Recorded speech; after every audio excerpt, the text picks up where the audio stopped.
Wave into Galactus Spider-Man is really strong, but what makes this even stronger is we get to do this in Death's Domain with this deck. Not many Galactus lists are running armor, and because my opponent isn't expecting me to play into Death's Domain, we also get to totally dodge their Magneto here. We're then going to Galactus and blow up everything, including Galactus itself. And I think what is especially tricky about this play is that because most Galactus lists aren't running armor, or Professor X would also win us the game in this scenario, my opponent is now inclined to stay in this game because they think we're just playing for a tie. We're gonna Spider-Man. Spider-Man is also going to blow itself up. My opponent's gonna stay in it for 4 cubes, and they're even going to continue staying in this one for 8 cubes. And I'll finish this one off with Armor and Attuma, the 2 cards that I'm featuring in today's video. Every day, I'm doing a deep dive on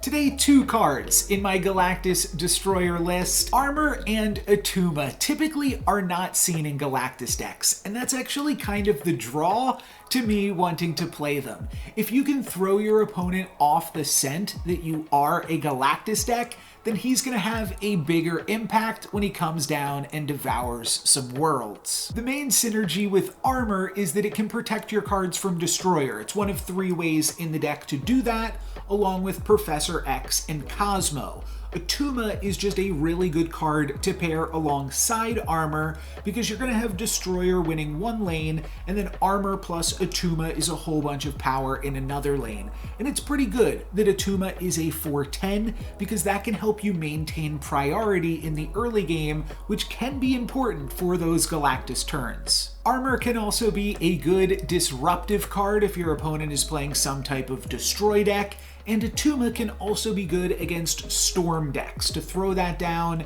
and just try to take that location in a surprise factor with only 1 card. One other sort of cheeky way to take advantage of Attuma is to get Leeched, and this is a little bit silly because you can't intentionally get Leeched, but when Leech is running around everywhere, that's part of the reason I like playing this Destroyer flavored Galactus list. Almost anything else in a Galactus list is going to rely heavily on those on-reveal abilities. Even Death doesn't really like getting Leeched because then you don't get the discount on it anymore. But Destroyer and Attuma are great cards once they lose all of their abilities. And that works out really well this game because when Sinister London shows up, I kind of need some help. At this point, Destroyer isn't even a great play. The second Destroyer destroys the first one, so I need to draw like Armor or Cosmo. Hobgoblin is actually the most power. That gives me 16 power, whereas Destroyer will destroy Wolverine twice, giving me a total of 21,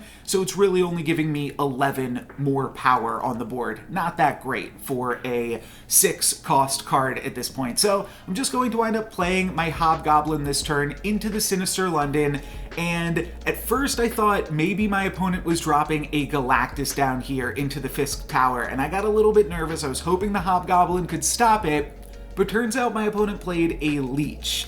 And this now means we get to just drop my Attuma and my Destroyer. I'm going to give my opponent an emote there so that way they think that they got me good. And then I'll be dropping the no ability 4-cost 10 power and no ability 6-cost 15 power to take over this game, and obviously we'll double both of those in Sinister London as well. My opponent's playing Arrow there, and we have priority, which is nice, which means we'll be able to actually get double Attuma down, even though one will move out of Sinister London ultimately. And then I'm going to, actually I don't even think that I snap here, yeah, because that would cause my opponent to retreat. They actually do wind up retreating anyways, but still a pretty nice showing for a Leeched Attuma. This is a really crazy game that I wanted to take a look at because our second location is Altar of Death, which is a crazy location and pretty good with this deck. We can throw Wolverine and Electro in there, get some nice advantages from them, get some extra energy, and then later on in the game we can throw either Professor or Armor into that location to steal a win that my opponent is not prepared for. So Pretty cool stuff here. Wolverine winds up spawning back into the Altar of Death, which isn't a horrible thing. It means that we've already kind of won that location if my opponent doesn't have any way to interact with it. And then on turn 3, we've got 5 energy. So I'm thinking about playing Daredevil and Electro. I know I want to play Electro into the Altar of Death. I'm not sure if I just want to use Daredevil for the energy, but ultimately I do just decide to throw Daredevil into the Altar of Death, and that will give me 9 energy on turn 4. And that's a ton of energy. That's going to allow me to play Atuma plus Professor X, which is another little combo in the deck. You can play Atuma and then you can play Professor X on the Atuma location. That's normally enough to win it, especially if you surprise your opponent with both of those in the same turn. My opponent snaps, I'm going to snap back. I was actually assuming here that they were going to play a She-Hulk into Washington, D.C., but they don't. So we just win that location fairly easily there. My opponent is distracted with Asgard. We're going to let them draw some additional cards here while we take over the altar. And my plan here was just to Spider-Man in the Altar of Death, but we do have armor already, so I'm thinking we can just play armor this turn. Now we do have priority. It is a little bit of a liability. It could have been safer to just play Spider-Man into the Altar of Death this turn, and then next turn play armor plus wave there. Just let Spidey die. But I decided to play the armor there this turn, and we don't really get too punished for it. My opponent is going to play Red Skull, but that's going to pump up the Spider-Man because we decided to play the armor with it this turn, and then we draw Destroyer. So we get to take over the altar. My opponent's actually going to retreat. We could have also used Destroyer to win Asgard, as well as that altar was totally protected by the armor in that location. This last game is pretty crazy. Lockjaw is going to fetch out Reality Stone, which turns Wakandan Embassy into Kalintar. That's going to turn my Daredevil and my Wolverine, as well as my Electro, into one big symbiote. But the one thing that's nice here is that my symbiote is bigger than my opponent's symbiote. So I snap because I'm going to have priority on turn 5. And it's pretty nice to have priority on the turn where you play Galactus, because that means you can't get disrupted by Arrow or Hobgoblin and other tricky things like that. However, you don't want priority on the final turn of the game.